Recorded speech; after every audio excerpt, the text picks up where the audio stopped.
Well, good to see you again. Good to see you too. And this is very different for Sarah Polley. Was that something that, when you saw the script, you were like, yes, I gotta go for this one?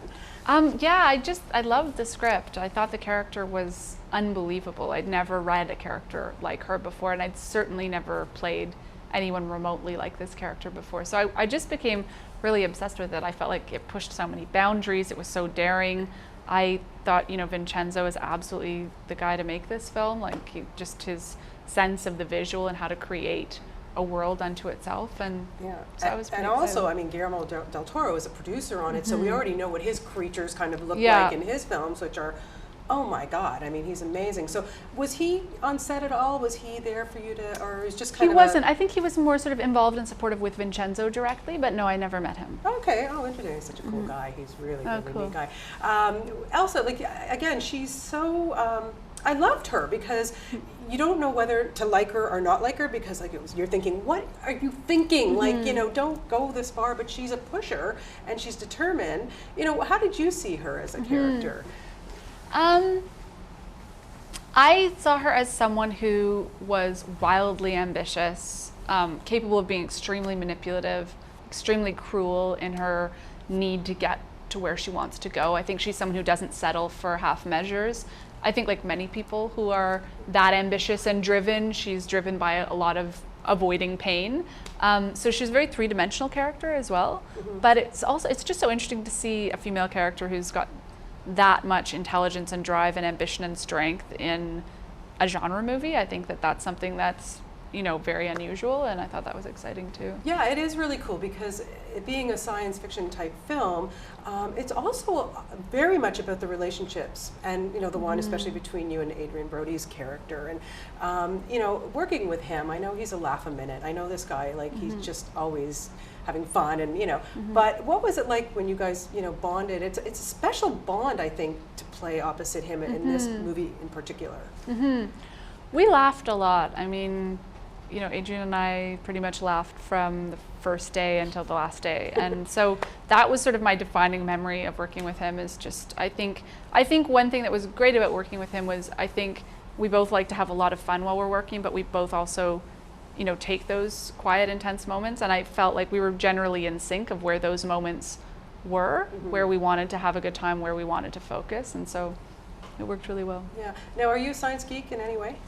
I'm not really a science geek in any way, I have to say. I am when I start reading about it, I get really intrigued and excited about it. It's not something that my life has led me to at this point, but this film was great for that because I ended up reading tons about the Genome Project and Richard Dawkins and about new genetic research, and so I became really, really fascinated with this whole world that I didn't know anything about. In addition to the reading, though, did you get any hands-on experience? I did. I actually got to shadow our consultant George, who was our science consultant, in a colon cancer research lab actually for about on and off for a few weeks, and so I got to really follow him around, learn how to use the equipment, look at real cancer cells, and just kind of soak up the atmosphere of the lab. And so when I was using these thingies, I didn't look like an idiot.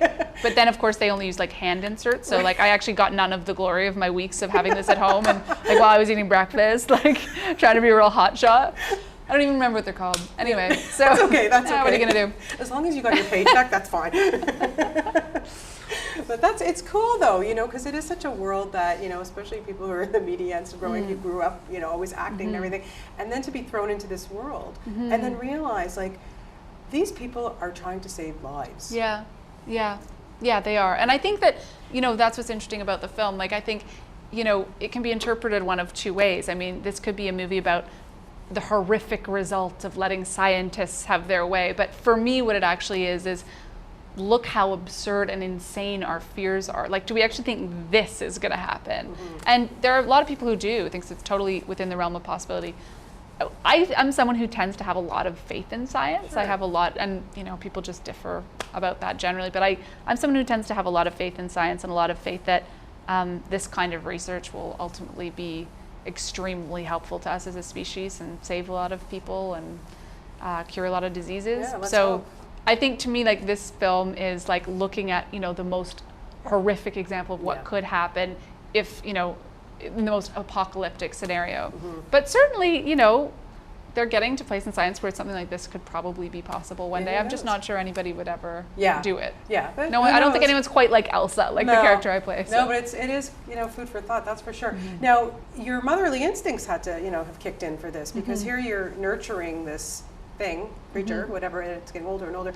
And, you know, you have to have a bond with it. And you obviously do strike a bond. That must have been, you know, wow, like, I'm gonna be a mom soon, maybe. Well, it was funny how, like, adorable I thought the little puppet was. Like, before we were playing with Delphine, who plays Dren, we were acting with this little puppet who, like, everyone on set found, like, really, like, this puppet really disgusting. I thought it was, like, the cutest thing I'd ever seen in my life. So I guess that's the kind of, you know, motherly blindness that can happen. Yeah, and then you say you did act with a real actress, and, you know, where obviously they added CG for her feet and all that, but that must have been so helpful to actually have somebody there to react to the opposite. Yeah, well, and to have someone who's such a brilliant actor too to play that part was amazing, because, you know, so many times I think in these kinds of films actors are playing with blue screen or green screen, and, you know, not playing with a piece of tape or a grip stand. And we were playing with this astonishing performer, Delphine, who's just got such a kind of grounding in her body and such a way of expressing so many things without words. So that was kind of one of the more interesting parts of making the film. And then seeing the film, to just see how her performance just kind of leaps off the screen. She's quite beautiful. She's incredible. Is it hard for you to set aside your director part of your brain and just be an actor? No, I love setting aside the director part of my brain. It's a huge relief. I mean, I love directing. It's the most rewarding, stimulating thing in the world. But to take all of that away and go, this is my job, it's to play this character, as opposed to every aspect of how we're going to make this film, what it's going to look like, dealing with 60 people. Like, I'm always, it's like a huge vacation, and I totally love it. So. Yeah, and, you know, of course, Away From Her was so critically acclaimed and such a great film. You did such a good job. Who's been your biggest influence in terms of directors that you've worked with for you to direct? Who do you think back on and go, wow, I learned that from, you know, from Adam or whoever? I don't know. I mean, I feel like I've probably learned a little bit from every filmmaker I've worked with, either in terms of their process or how they go about things, how they communicate with people. I mean, Adam was probably the person who was the first person who I was involved in making films with, where I was like, oh, this is meaningful, this can be something. And he's so amazing when he works, because he treats with everyone with such an incredible amount of respect and such like a deep goodness, and that's really palpable. And I feel like that helps him make really good movies. And so I feel like that was a huge influence on me. But I feel like in the last couple of years, I mean, I learned a lot from Jacques van der Mal making Mr. Nobody. Just getting to watch him was also pretty thrilling. So yeah, you've had a pretty good career, I'd say, huh? So far, so good. Well, I've been really lucky, I think. Lucky? Are you kidding? You're so talented. Just quickly, speaking of directing, we're going to see you back in the director's chair in a couple months, and it's been announced that you're going to be working with Seth Rogen. How exciting is that? And you talk about trying to hold back your laughter. You're going to have to be really careful with that. Yeah, for sure. And it's funny, I Seth is in it, Michelle Williams is also involved, and Luke Kirby, and hopefully Sarah Silverman we're in negotiations with, and so it's a really eclectic cast, and every single one of them I think is completely perfect for the role.